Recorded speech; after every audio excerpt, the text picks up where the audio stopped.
तो दोस्तों जुलाई का जो महीना है वो अब शुरू हो चुका है और मानसून भी देश के हर एक हिस्से को कवर कर चुका है।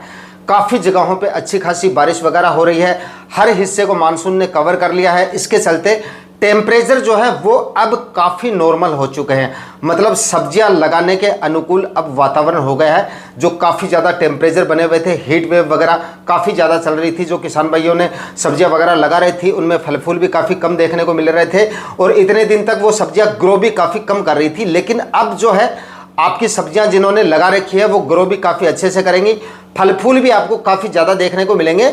और अब आप काफ़ी सारी सब्जियां ऐसी है जिनकी खेती कर सकते हो इस जुलाई महीने में, क्योंकि सब्जियों के लगाने का जो सही सीजन है ना वो भी अब शुरू हो चुका है। तमाम तरह की सब्जियों की खेती आप इस समय पे कर सकते हो, इस पूरे जुलाई माह में, उसके बाद अगस्त माह में भी कर सकते हो। लेकिन जुलाई माह में जो सब्जियां लगाएंगे किसान भाई उनको सबसे ज़्यादा मंडी भाव मिलेंगे, क्योंकि इस समय पे लगाई गई आपकी जो सब्जियां होंगी वो काफ़ी अगेती होंगी। और आपकी सब्जियां जिस समय पे हार्वेस्टिंग पे आएंगी उस समय पे जो सब्जियां अभी मार्केट में चल रही हैं, मार्केट में देखिए सब्जियों की जो आवक है फिलहाल काफ़ी कम देखने को मिल रही होगी आपको, लेकिन जब तक वो सब्जियां भी बंद हो जाएंगी जिस समय पे आपकी सब्जियां मार्केट में आएंगी, तो अब आप जो भी सब्जियां लगाएंगे तमाम तरह की सब्जियों के जोरदार मंडी रेट आपको मिल जाएंगे। उत्पादन भी अब आपको शानदार मिल जाएगा, क्योंकि मौसम जो है वो अब अनुकूल हो चुका है, मैंने पहले ही आपको बता दिया है, और अच्छे से वो सब्जियां ग्रो भी कर लेंगे। लेकिन आज के इस वीडियो में दो ऐसी सब्जियां मैं आप लोगों को बताने वाला हूं जिनकी खेती अब आप बिल्कुल कम खर्चे में कर सकते हो।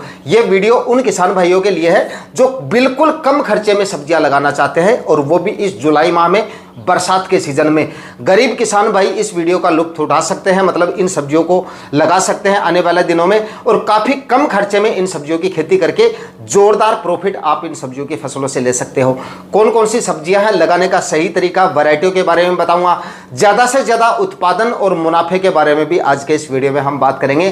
तो आज के इस वीडियो पे लास्ट तक आपको बने रहना है, और वीडियो अगर अच्छा लगे तो वीडियो को लाइक शेयर करके चैनल को सब्सक्राइब जरूर कर लीजिएगा, ताकि खेतीबाड़ी से रिलेटेड वीडियो सही समय पर सही जानकारियों के साथ आपको मिलती रहे। नमस्कार दोस्तों, मेरा नाम है सुरेश और आप देख रहे हैं खेत किसान झुंझुनू। दोस्तों इस वीडियो में मैं आपको दो सब्जी फसलों के बारे में जानकारी दूंगा, जिनमें से एक फसल तो ऐसी है जिसको आप बिल्कुल यानी कि ना के बराबर खर्चे में इसकी खेती कर सकते हो, मतलब सिंपल और साधारण विधि से उस सब्जी फसल को लगा सकते हो और जोरदार मुनाफा ले सकते हो, कि मतलब कि मंडी भाव जो है ना उस फसल के काफी जोरदार आपको मिल जाएंगे। और जो दूसरी सब्जी फसल है वो आपको बेड बना के और ड्रिप इरिगेशन की सहायता से करनी है, लेकिन वो सब्जी फसल आपको और भी अच्छे मंडी भाव देके जाएगी और भी अच्छा उत्पादन देके जाएगी। मार्केट वैल्यू काफी जोरदार मिलेगी, मंडियों में डिमांड जो होगी उस फसल की वो काफी जोरदार आपको देखने को मिलेगी। तो दोस्तों इस समय पे अगर आप सब्जियों की खेती करना चाहते हैं और कोई ऐसी फसल लगाना चाहते हैं जिसकी खेती बिल्कुल कम खर्चे में की जा सके, तो नंबर 1 पर तो आप सब्जी वाला गुआर इस जुलाई माह में लगा सकते हो। आने वाले दिनों में मंडी भाव भी आपको इसके काफी जोरदार मिल जाएंगे, उत्पादन भी इससे काफी जोरदार मिल जाएगा। आगे बारिश वगैरह का सीजन रहेगा तो बारिश में ये आपको ताबड़तोड़ उत्पादन देने की क्षमता रखता है, आसानी से ग्रो हो जाएगा लगाते ही, और उसके बाद में थोड़े ही समय में ये आपको उत्पादन देना भी शुरू कर देगा। और मार्केट वैल्यू 30, 40, 50, 60 रुपए तक के मंडी भाव इसके आपको मिलते रहेंगे। कुछ सब्जियों में आपने देखा होगा कि मार्केट में ऐसी हालत हो जाती है सब्जियों की कि आपकी सब्जी है कई बार जो है आवक इतनी ज्यादा हो जाती है उस फसल की कि वो सब्जी फसल बिकने में ही नहीं आती है, और अगर बिकती भी है तो उसको औने पौने दामों में खरीदा जाता है, मतलब कि 5-10 रुपए के मंडी भाव भी ठीक से उस सब्जी फसल के नहीं मिलते हैं। लेकिन ये सब्जी फसल जो है यानी कि सब्जी वाला जो गुआर है, मिनिमम 30 रुपए मंडी भाव आप इसके लेके चल सकते हैं, और शुरुआत में जब आपकी फसल हार्वेस्टिंग पे आएगी 40-50 रुपए तक के मंडी भाव आपको आसानी से इसके मिल जाएंगे। और लगाने का जो खर्चा है इसका बिल्कुल कम खर्चे में आप इसकी खेती कर सकते हो। बरसात के सीजन में अगर आप इसको लगाना चाहते हो, लेकिन जमीन की तैयारियां आपको ठीक से करनी होगी, क्योंकि बारिश वगैरह का सीजन रहेगा आगे, तो काफी ज्यादा बारिश वगैरह होंगी तो जल भराव जैसी समस्याएं नहीं होनी चाहिए।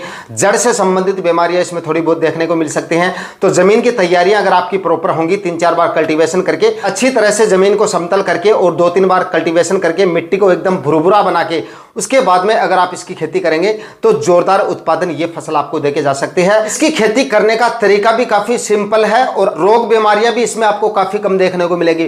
किसी भी तरह के आपको इंसेक्टिसाइड वगैरह का इस्तेमाल नहीं करना पड़ेगा। इसमें कोई ज्यादा रोग बीमारी इसमें आपको देखने को नहीं मिलेगी और फर्टिगेशन वगैरह भी आपको नहीं लेने पड़ेंगे। सिंपल और साधारण विधि से कल्टीवेटर से भी आप इसकी बुआई करवा सकते हो या फिर देसी हल से भी आप इसकी बिजाई करवा सकते हो। जो किसान भाई बेड बना के इसकी खेती करना चाहें, जिनके पास में ड्रिप इरिगेशन वगैरह है, तो बेशक आप बेड बना के इसकी खेती कर सकते हो, उत्पादन और भी अच्छा मिलेगा। लेकिन जिन किसान भाइयों के पास में ड्रिप इरिगेशन वगैरह नहीं है, ड्रिप इरिगेशन का खर्चा सिर्फ ग्वार की फसल के लिए आपको नहीं करना है, नहीं करना चाहते हैं ये खर्चा आप, तो आप बेशक इसकी खेती सिंपल और साधारण विधि से भी कर सकते हो, यानी कि फ्लैट सरफेस पे, यानी कि पड़ी जमीन पे भी आप इसकी खेती कर सकते हो और अच्छा उत्पादन ले सकते हो, अच्छे मंडी भाव ले सकते हो। बिल्कुल सही समय है, जुलाई के पहले सप्ताह से लेकर और जुलाई के आखिरी सप्ताह तक कभी भी आप इसकी बुआई कर सकते हो।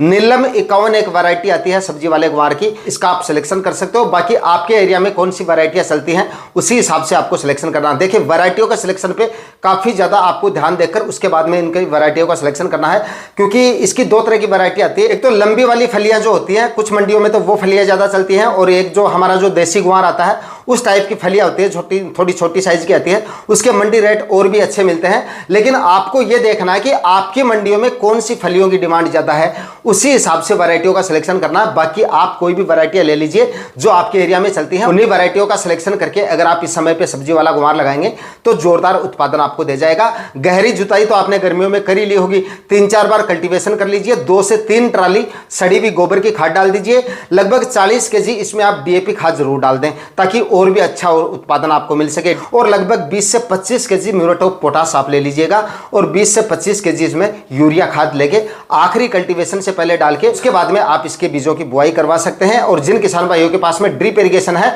वो 3-3 फीट की दूरी पे बेड बनाएं और बेड के ऊपर आप इसके बीजों की बुआई करवा सकते हैं। बेड बना के अगर आप इसकी खेती करेंगे तो बरसात के दिनों में जल भराव जैसी समस्याएं होंगी, काफी ज्यादा बारिश वगैरह होंगी, तो आपकी फसल में जल भराव जैसी समस्या आपको देखने को नहीं मिलेगी, उत्पादन और भी अच्छा आपको मिलेगा। और दोस्तों, ग्वार फली की खेती हम बिल्कुल कम खर्चे में इसको कर सकते हैं। बाकी सब्जियों के खर्चे को अगर देखें तो उनके मुकाबले में इसका जो खर्चा है बिल्कुल ना के बराबर है, क्योंकि बाकी सब्जियों में हमें काफी ज्यादा खर्चे करने पड़ते हैं, अनगिनत खर्चे हमारे हो जाते हैं सब्जियों में। इसमें देखिए, मैं आपको गिनाता हूं, मोटे मोटे जो खर्चे होते हैं वो मैं आपको बताता हूं। सबसे ज्यादा जो खर्चे होते हैं वो होते हैं हमारा प्लास्टिक मल्च का, वो आपको इसमें नहीं लगानी। लगभग 1 एकड़ में 18-20 हजार रुपए की हमारी सिर्फ प्लास्टिक मल्च लग जाती है बाकी सब्जियों में, वो आपका सबसे बड़ा खर्चा यहीं पे बच जाता है। बीज का खर्चा, बीज का भी आपका ग्वार का जो बीज आता है काफी सस्ता आता है बाकी सब्जियों के मुकाबले। फर्टिगेशंस के खर्चे, इसमें आपको कोई भी फर्टिगेशन वगैरह नहीं लेने, बेसल डोज में जो आपको डालना है वो आप डाल दीजिए, उसके बाद में बाकी किसी भी तरह के फर्टिगेशन वगैरह आपको करने की जरूरत नहीं पड़ेगी। मतलब बाकी सब्जियों में 8 से 10 फर्टिगेशन तक हमें लेने पड़ सकते हैं। रोग बीमारियों के किसी भी तरह के खर्चे नहीं होंगे। काफ़ी ज़्यादा स्प्रे लेने पड़ते हैं बाकी सब्जियों में, वो आपको नहीं लेने पड़ेंगे। इस तरह से आप बिल्कुल कम खर्चे में आप इसकी खेती कर सकते हो। अगली फसल की बात करते हैं कि इसी तरह की और कौन सी फसल है जिसको हम बिल्कुल कम खर्चे में लगा सकें और बिल्कुल कम खर्चे में अच्छा उत्पादन और अच्छे मंडी भाव मिल सकें। तो आप यहाँ पर जो देसी टिंडा आता है, हमारे यहाँ पर इसको टिंडसी बोलते हैं, उसकी आप खेती कर लीजिए। बिल्कुल कम खर्चे में उसकी भी आप खेती कर सकते हो। हाँ, इसमें आप चाहें तो प्लास्टिक मल्च लगा सकते हैं, लेकिन अदरवाइज उतने ज़्यादा आपको इसमें प्लास्टिक मल्च की इतनी ज़्यादा आवश्यकता नहीं है। अगर खरपतवार काफ़ी ज़्यादा होता है तो आप भले ही इसको प्लास्टिक मल्च लगा सकते हो, लेकिन अदरवाइज इसमें वैसे प्लास्टिक मल्च की इतनी ज़्यादा आवश्यकता नहीं होती है, क्योंकि ज़्यादातर सब्जियों में अगर हम प्लास्टिक मल्च नहीं लगाते हैं तो उतना हमारा जो उत्पादन है वो कम बैठता है। लेकिन टिंडसी एक ऐसी फसल है जिसमें अगर आप प्लास्टिक मल्च नहीं भी लगाते हैं तब भी आप इससे ज़बरदस्त उत्पादन ले सकते हैं, लेकिन इसमें खरपतवार वगैरह नहीं होना चाहिए। देसी टिंडसी अब अगर आप लगाते हैं तो जोरदार इसके आपको मंडी भाव मिल जाएंगे, 40-50 रुपए के आराम से इसके आपको मंडी भाव मिल जाएंगे। उत्पादन भी आपको काफी जोरदार मिल जाएगा। रोग बीमारियां इतनी ज्यादा परेशान इसमें आपको नहीं करेंगी, सिर्फ फ्रूट फ्लाई का अटैक होगा, जिसके लिए मैं आपको बता दूंगा क्या करना है। बाकी और कोई ज्यादा रोग बीमारियां इसमें नहीं आती हैं। फर्टिगेशन वगैरह भी 1-2 शुरुआत में आप फर्टिगेशन कर दीजिए। एक NPK 19-19 ले लीजिए और उसके बाद में दूसरा फर्टिगेशन NPK 12-61-0 का ले लीजिए। उसके बाद में ज्यादा फर्टिगेशन वगैरह करने की जरूरत नहीं रहेगी। बेसल डोज आप भले ही इसमें डाल सकते हैं, जो ग्वार में मैंने बताया है वो खाद उर्वरक आप बेसल डोज के रूप में डाल दीजिए। जमीन की तैयारी अच्छे से करके अगर आप इस समय पे देसी टिंडा लगाएंगे तो जोरदार मंडी भाव देके जाएगा और जोरदार उत्पादन आपको देके जाएगा।